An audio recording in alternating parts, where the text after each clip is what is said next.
The thunder was getting closer. Marcus Thorne glanced up from the ancient grimoire spread across his restoration table, noting how the lightning illuminated the rain-streaked windows of his workshop. He should probably call it a night, but this particular manuscript was proving too fascinating to abandon. The leather binding was older than anything he'd worked on before, possibly 12th century, with illuminated text in what appeared to be a blend of Latin and something far more archaic.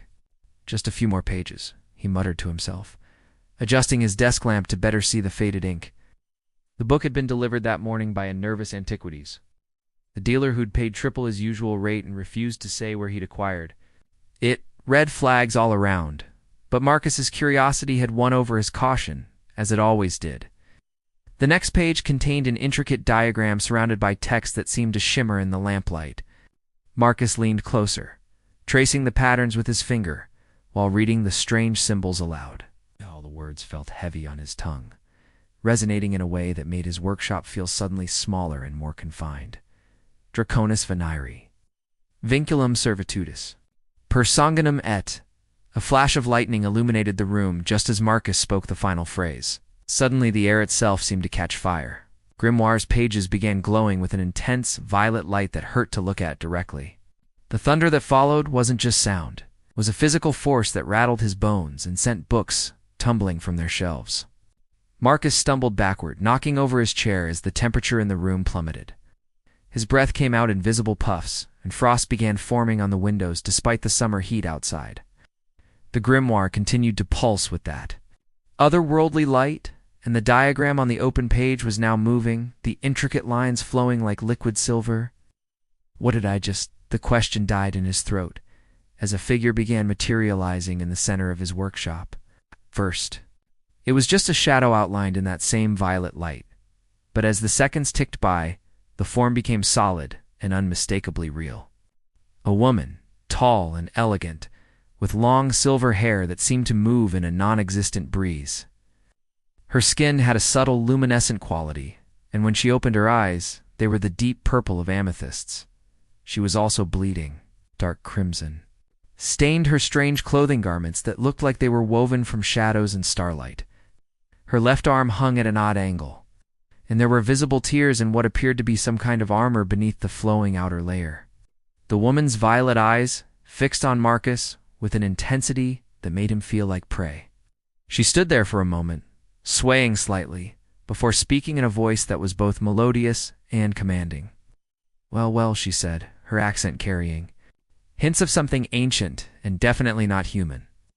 "It seems my summoning was answered after all, though you are far smaller than I expected." "Summoning?" Marcus's voice cracked slightly. "I was just reading. I didn't summon anything. I don't even believe in." "Belief is irrelevant," the woman interrupted, taking a step forward that revealed she was favoring her left leg. "You spoke the binding words. You completed the ritual circle." She gestured to the grimoire, which was still glowing softly. "By ancient law and older magic, you have claimed the right of summoning.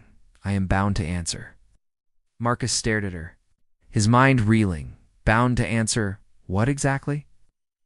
A smile played at the corners of her mouth, though it didn't reach those unsettling violet eyes.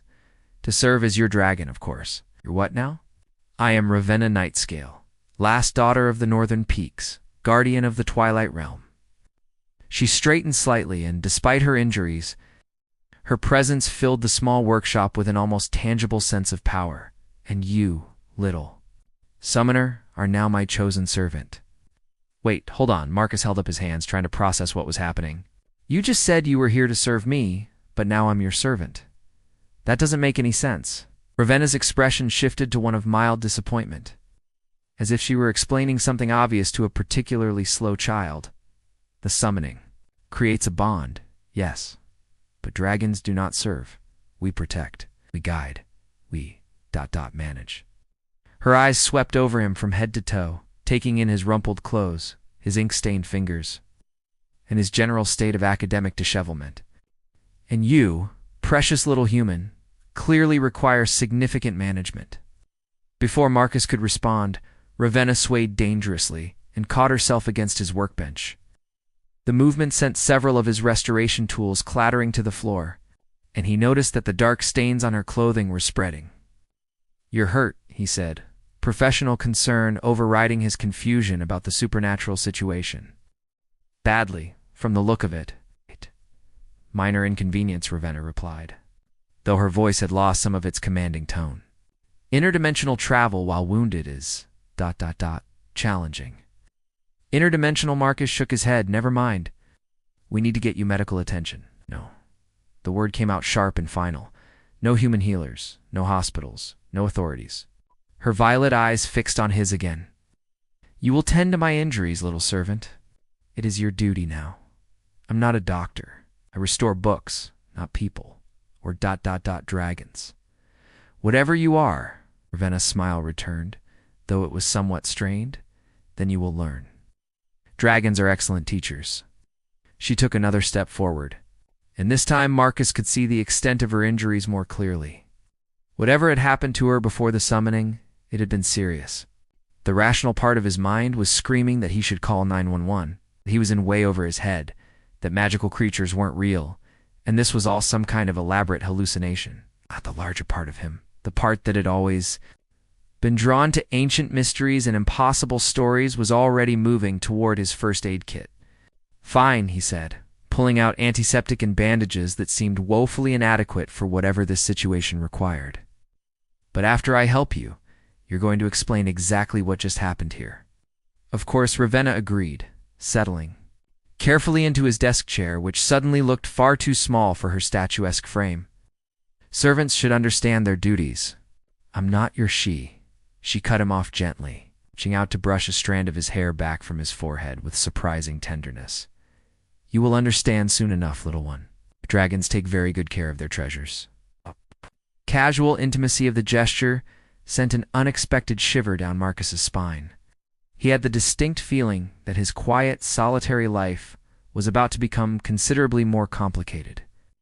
Thunder rolled overhead again, but this time it sounded almost like laughter. Marcus woke up the next morning to find his coffee maker had been moved to the far corner of his kitchen, unplugged and apparently deemed unsafe for use. In its place sat an ornate silver tea service that definitely hadn't been there the night before, along with a selection of herbs that smelled like nothing he'd ever encountered. "Good morning, little scholar," Ravenna's voice came from behind him. She was standing by the window, looking considerably better than she had 12 hours ago. Her injuries had healed at an impossible rate, leaving only faint silver lines where deep cuts had been. "I have prepared morning sustenance suitable for delicate human constitution." Marcus stared at the tea service, then at his displaced coffee maker. Where did this come from? And what's wrong with coffee? "Stimulants are harmful to fragile systems," Ravenna replied, moving to pour steaming liquid from an elegant pot into a cup that looked like it was carved from a single piece of jade. "This blend will provide gentle awakening without chemical dependency." "Chemical dependency?" Marcus reached for his coffee maker. "It's just caffeine." Ravenna's hand shot out faster than he could follow, gently but firmly intercepting his movement. "No, precious servant. Your well-being is now my responsibility. You will adapt to proper nutrition." The casual way she called him precious made something flutter in Marcus's chest, even as he bristled at the restriction. "I need coffee to function properly. You need proper care to function optimally," Ravenna corrected, guiding him to sit at his small kitchen table. "Dragons understand the requirements of treasured possessions." "I'm not a possession." Ravenna paused in her tea preparation, violet eyes studying him with an expression he couldn't quite read. "No," she said slowly. "You are something far more valuable. Drink." The tea was actually delicious, complex, and warming with an aftertaste. That seemed to clear his mind rather than fog it. But Marcus found himself more focused on watching Ravenna move around his kitchen. She carried herself with fluid grace despite her size, somehow managing to make his modest space feel both smaller and more elegant simply by occupying it. "How long are you planning to stay?" I asked, trying to sound casual. "Till my mission is complete," Ravenna replied, settling into the chair across from him. Even sitting, she was tall enough that their eyes were level. "The artifact I guard must remain secure. Your realm provides adequate sanctuary." "What artifact?" expression became guarded. Dangerous knowledge, little scholar. Best you remain unaware. But you're staying in my house. Don't I have a right to know what kind of danger you're bringing here? Your house? Ravenna tilted her head in that way he was beginning to recognize as her thinking expression.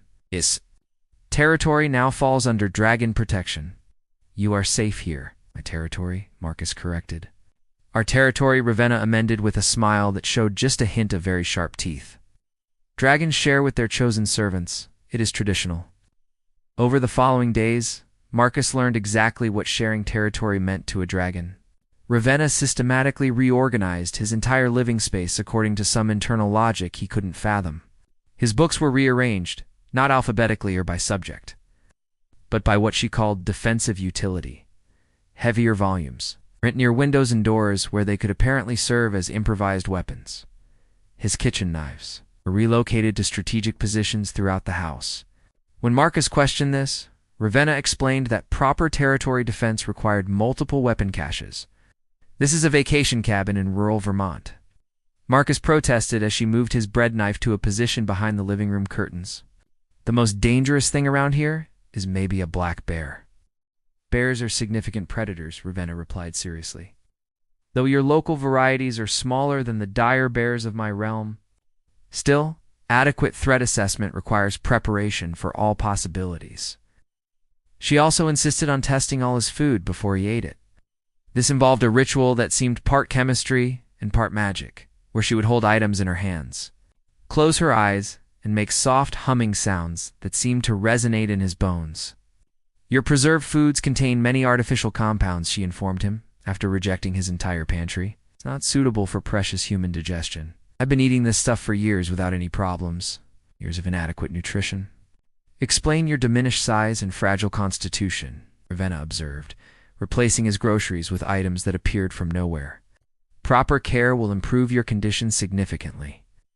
Marcus wanted to argue, but he had to admit that her replacement meals were extraordinary. Fruits that tasted like sunshine and honey, bread that was somehow both hearty and light, and soups that seemed to warm him from the inside out. He found himself looking forward to mealtimes in a way he never had before. The sleeping arrangements proved to be the most challenging adjustment. On his second night as Ravenna's servant, Marcus discovered that dragons had very specific ideas about proper rest protocols. You cannot sleep alone, Ravenna informed him as he headed toward his bedroom. Isolated rest is dangerous for treasured servants. I've been sleeping alone for 30 years, Marcus protested. I think I can manage one more night. 30 years. Of inadequate protection, Ravenna corrected, following him down the hallway. Fortune does not last forever, little scholar. Marcus turned to find her standing in his bedroom doorway, and suddenly the space felt much smaller. What exactly are you suggesting? Dragons maintain physical contact with treasured possessions during vulnerable periods. Ravenna explained matter-of-factly. It ensures safety and promotes proper rest cycles. Physical contact? Sharing sleeping space, Ravenna clarified, moving past him to examine his bed with a critical eye. This platform is adequate, though small. We will manage. Marcus's voice went up an octave. There's no we in my sleeping arrangements. Ravenna turned to look at him with an expression of genuine concern. You would prefer the floor? Dragons can adapt to various surfaces, though comfort is preferable for optimal guarding efficiency. No, I meant Marcus stopped. Realizing that arguing with a dragon about sleeping arrangements was surreal even by his recent standards. Fine, but I get my side of the bed. Naturally, Ravenna agreed, beginning to remove her outer garments with casual efficiency. Treasured servants require adequate space for proper rest. Marcus retreated to the bathroom to change into his pajamas, trying not to think about the fact that he was about to share a bed with a supernatural being who looked like she'd stepped out of a Renaissance painting. When he emerged, he found Ravenna already settled on the left side of his bed, wearing what appeared to be a nightgown made of shadows and starlight. Your side, she said, patting the right side of the mattress. I will maintain watch during rest period. Marcus climbed into bed cautiously, trying to keep as much distance between them as possible. The bed was full-sized, which had always been plenty of room for one person, but felt remarkably cramped with Ravenna's tall frame taking up most of the available space. "This is weird," he said into the darkness. "Bonding protocols require adjustment." "Period," Ravenna replied, her voice closer than he'd expected. "You will adapt to proper servant care." Despite his protests, Marcus found himself sleeping better than he had in months. Ravenna's presence was warm and oddly comforting. And sometime during the night, he woke to find she'd shifted position to curve protectively around his smaller frame. Her arm was draped over his waist, and he could feel her breath against the back of his neck. He should have felt trapped or claustrophobic, but instead, he felt safer than he ever had in his adult life. By the end of his first week as Ravenna's servant, Marcus's routine had been completely revolutionized. He woke each morning to the scent of her herbal teas and breakfasts that appeared to be prepared from ingredients that didn't exist in any earthly grocery store. Ravenna would conduct what she called morning health assessments, checking his temperature with the back of her hand, examining his eyes for signs of fatigue, and asking detailed questions about his sleep quality. "You are maintaining adequate hydration," she observed on Thursday morning, apparently satisfied with whatever she saw in his examination. "Though your stress indicators remain elevated." "I wonder why," Marcus muttered, though he had to admit. He felt better than he had in years. Her food was incredible. Her teas actually did provide sustained energy without jitters. And sleeping next to someone who treated his well-being as her personal mission was oddly addictive. "Concern is natural during adjustment period," Ravenna said, misinterpreting his sarcasm entirely. "Trust develops over time between dragon and treasured servant." The gift-giving had started on day 3. Marcus woke to find a collection of perfectly smooth river stones arranged on his nightstand, each one a different color and size, but somehow forming a harmonious whole. "Aesthetic enhancement for sleeping chamber," Ravenna explained proudly when he asked about them. "Treasured servants require beauty in their environment." The next day, it was wildflowers arranged in a crystal vase that definitely hadn't been in his house before, then rare books that appeared to be genuine medieval manuscripts, though he couldn't figure out where she was getting them. Each gift was presented with the same care and pride, as if she were bringing him something precious. "Where did these come from?" Marcus asked, examining a illuminated psalter that belonged in a museum. "Dragon hoards," Ravenna replied, simply. "Accumulated treasures from centuries of collection. You are deserving of beautiful things, little scholar." Casual generosity touched something deep in Marcus's chest. No one had ever given him gifts just for the joy of seeing him appreciate them.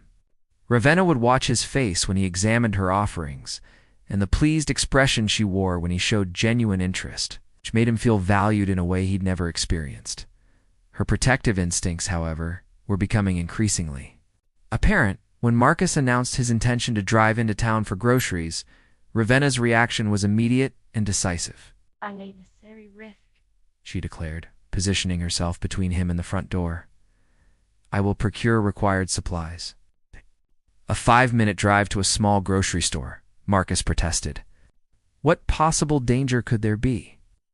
"Motor vehicle operation presents multiple hazard categories," Ravenna replied seriously. "Mechanical failure, other human operators, adverse weather conditions, potential ambush scenarios." "Ambush scenarios?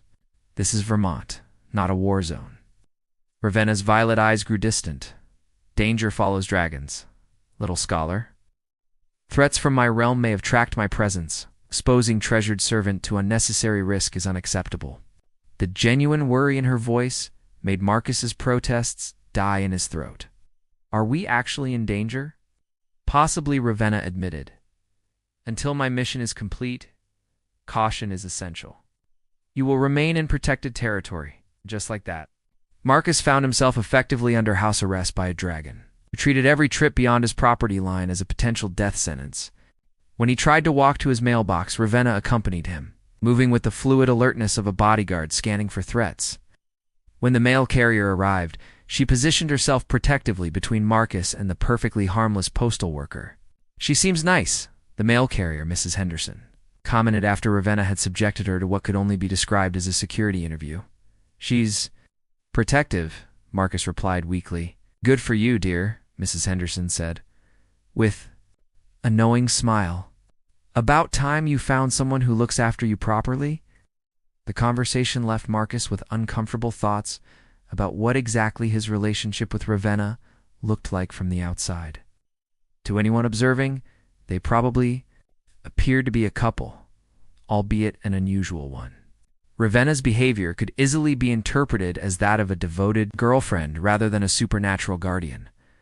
The thought became more troubling as he began to notice the way Ravenna looked at him. There was something in her violet eyes that went beyond protective duty or dragon instincts. When she thought he wasn't paying attention, her expression would soften, becoming almost tender. She'd started incorporating small touches into their daily interactions, adjusting his collar, brushing imaginary lint from his shoulders, letting her fingers linger when she handed him things. "You are adapting well to proper care," she observed. One evening, as they sat by his fireplace, her reading one of his books while he worked on a manuscript restoration, stress levels have decreased significantly since bonding began. Bonding? Marcus looked up from his work. Dragon-servant relationships require time to establish optimal synchronization, Ravenna explained, though she didn't meet his eyes. Trust, mutual understanding, emotional compatibility. Emotional compatibility? Ravenna's cheeks took on a subtle purple tinge that might have been a blush. Treasured servants must feel secure with their dragon guardian. Affection facilitates protective efficiency. Marcus set down his tools. "Ravenna, are you saying you're becoming emotionally attached to me?" The question hung in the air between them. Ravenna continued staring at her book, though Marcus noticed she hadn't turned a page in several minutes. "Dragons form bonds with treasured possessions," she said carefully. "It is natural protective response. I'm not a possession." "No," Ravenna agreed quietly. "You are something far more precious." The admission sent warmth flooding through Marcus's chest. He was beginning to suspect that his own feelings toward his beautiful, protective, impossible houseguest were developing well beyond gratitude or fascination. "Ravenna," he said softly. Before he could continue, Ravenna, in the house suddenly exploded inward in a shower of glass and otherworldly purple light. The creatures that poured through Marcus's shattered windows looked like nightmares given form. Tall, gaunt figures wrapped in tattered cloaks that seemed to absorb light.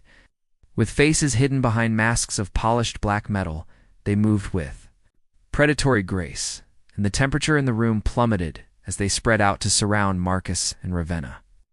"Void hunters," Ravenna snarled, rising from her chair with fluid speed. Her entire demeanor shifted in an instant, the gentle protectiveness replaced by lethal focus. "They found us." Ravenna Nightscale, one of the hunters, spoke, its voice like grinding stone. "You will surrender the artifact of infinite shadows. Your exile ends now." "The artifact remains under my protection," Ravenna replied, positioning herself directly between Marcus and the hunters. "Leave this realm or face the consequences." The lead hunter's attention shifted to Marcus, and he felt a chill that had nothing to do with the temperature. "The human serves as excellent leverage. Surrender the artifact or watch your pet suffer." Ravenna's response was immediate and terrifying.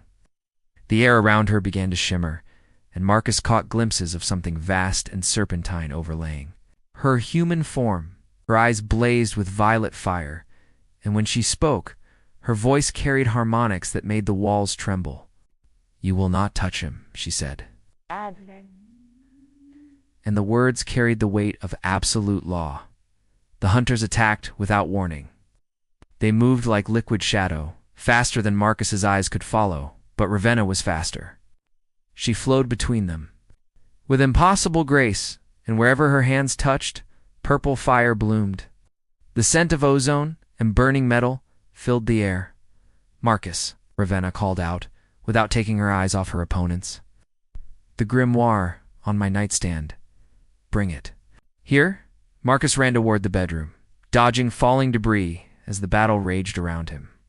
He could hear Ravenna fighting multiple opponents simultaneously, her voice calling out words in a language that hurt to hear. When he returned with an ancient book bound in scales that seemed to shift color in the light, two of the hunters were down, dissolving into puddles of shadow. "Open it to the page marked with silver," Ravenna instructed, ducking under a blade that would have taken her head off. Read the inscription aloud. Marcus fumbled with the book, finding the marked page covered in symbols that seemed to writhe. When he looked at them directly, I can't read this. It's not in any language I know.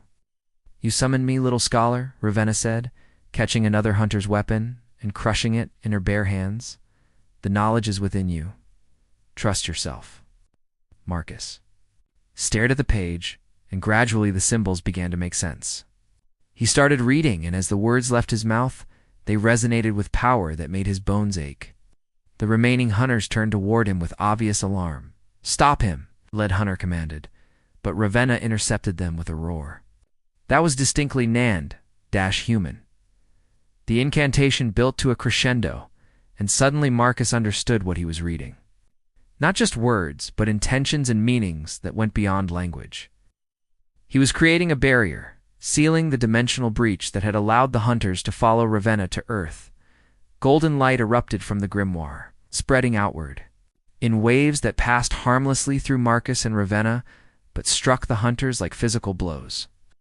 They shrieked as the light touched them, their forms beginning to dissolve. This realm is now warded against your kind, Ravenna declared, her voice carrying absolute authority. Turn to the void, or be destroyed. The surviving hunters retreated through the shattered windows, melting back into shadow and disappearing into the night. The sudden silence was deafening. Marcus stood in his destroyed living room, still holding the glowing grimoire, trying to process what had just happened. What were those things, and what artifact are they after? Ravenna moved to the window, scanning the darkness for any sign of remaining threats before answering. The artifact of infinite shadows, she said quietly. A weapon capable of tearing holes between dimensions. In the wrong hands, it could destroy both our realms. Where is it? Ravenna turned to look at him, and her expression was carefully neutral. Safe. Hidden where no one would think to look.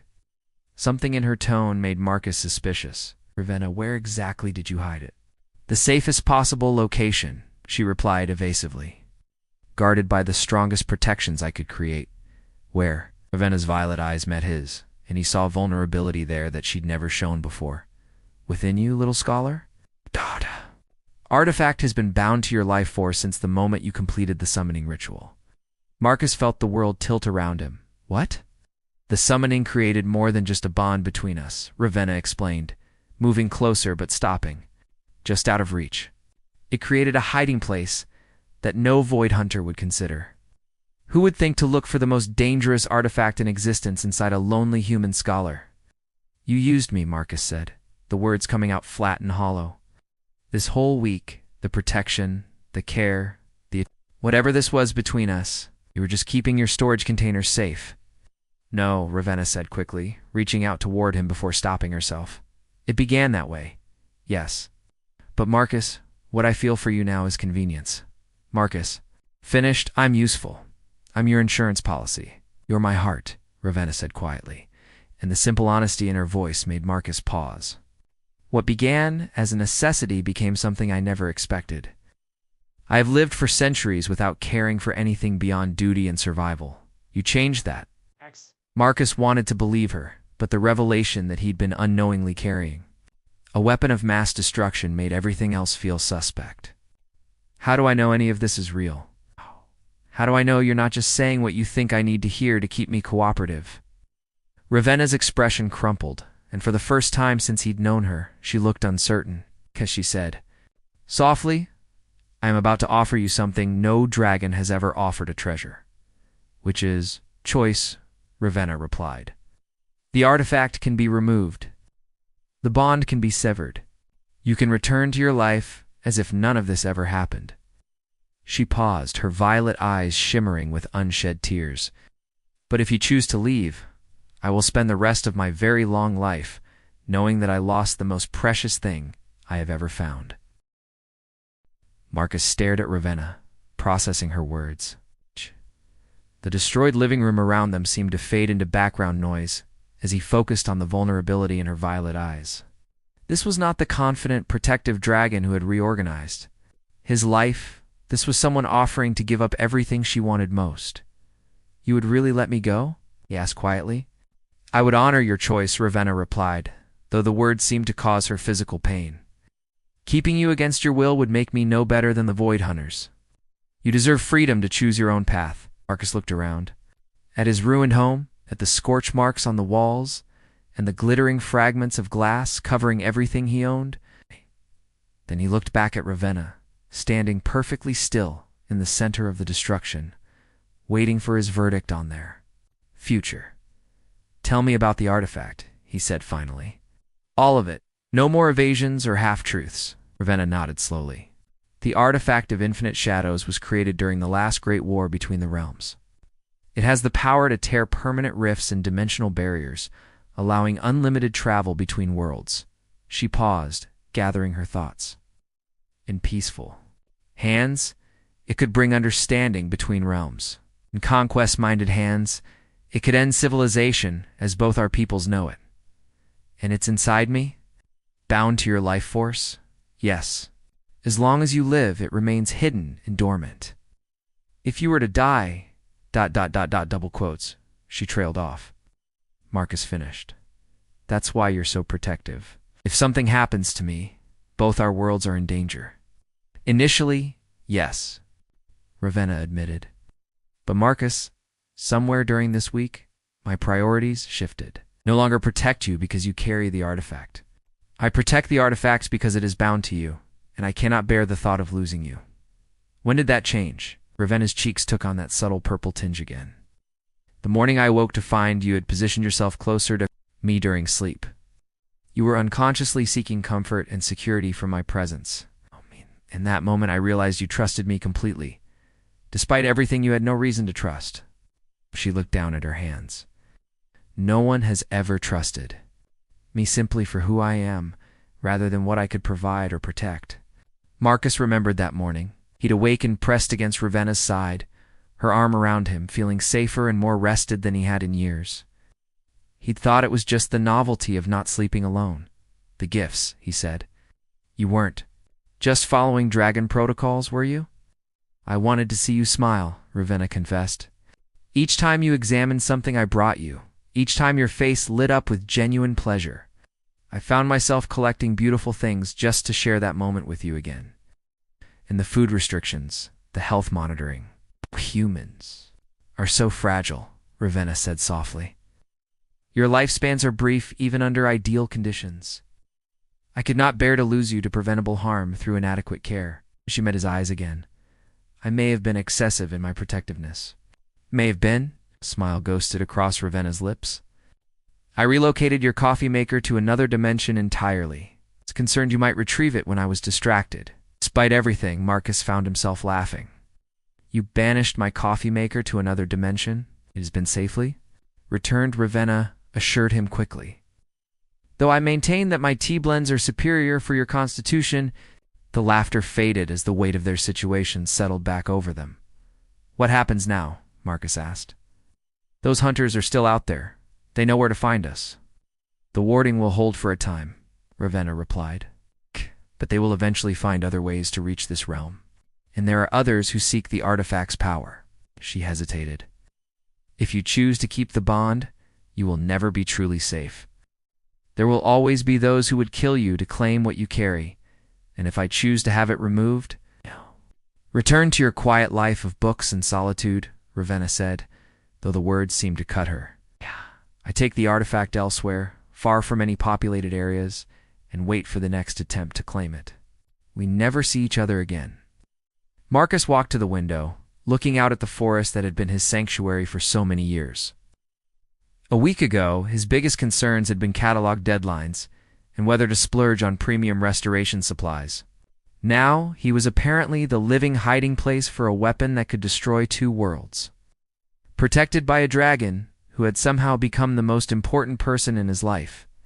If I stay, he said without turning around, what exactly would our relationship be? I can't keep being your treasured servant or whatever. That's not sustainable. What would you prefer? Ravenna asked carefully. Marcus turned to face her. Partners. If we're going to do this, if we're going to face whatever comes next, I want it to be as a team. Dragons do not typically form equal partnerships, Ravenna said slowly. Then maybe it's time for new traditions. Ravenna stared at him for a long moment, and Marcus could see her processing the implications of what he was suggesting. "You would choose to stay?" she asked finally. "Despite the danger, despite the burden you carry, I would choose you." Marcus said simply, "Danger and burden included. But only if you're willing to treat me as an equal rather than something to be protected and managed." "That will be challenging for me," Ravenna admitted. Dragon instincts run deep.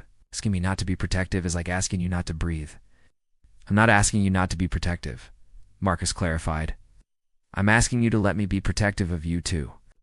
To let me help carry the weight instead of shouldering it all yourself." Something shifted in Ravenna's expression, surprise giving way to something that looked like wonder. "You would protect me?" "Of course I would," Marcus said, moving closer. To her, Ravenna, somewhere during this insane week, I fell for you. Not because you're a dragon, not because of magic or bonds or any of that, because you care about my well-being more than your own. Because you brought me flowers just to see me smile. Because you hold me when I sleep like I'm something precious. "You are precious," Ravenna whispered. "So are you," Marcus replied, reaching out to take her hands. "So if you're willing to try something new, if you're willing to trust me the way I trust you, then yes, I choose to stay." Ravenna's violet eyes filled with tears that caught the moonlight like liquid starlight.